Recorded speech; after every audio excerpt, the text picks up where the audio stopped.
This is a very real challenge. It happened a number of years ago. It was a ransomware attack.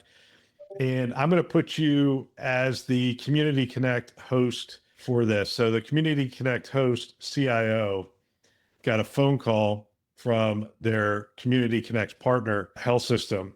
And they were experiencing all sorts of anomalies on their network, and systems were starting to go down and that kind of stuff. So the CIO who's not at the Community Connect partner site has to determine, is this ransomware? And if it's ransomware, do I disconnect our link between the two, which will essentially take their EHR down?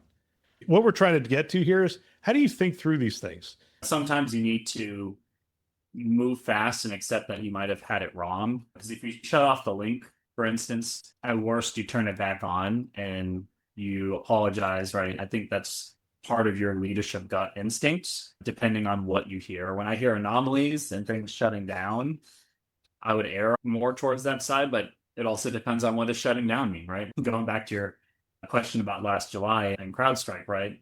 A bunch of blue screens of death is essentially, I would probably start with, well, we have to assume breach until we have evidence otherwise. If you really are embracing that zero trust paradigm, it is seeing compromise until you can essentially disprove that hypothesis. And so a lot of this is proactive work, right? If you are drilling and you are informing your stakeholders of potential risks and how you would manage them, especially when they are realized, it's less of a surprise. And you have an alignment from the beginning on the what, the why, and the how. And that's a big part of, I think, the CISO role is, so again, risk management, proactive and reactive.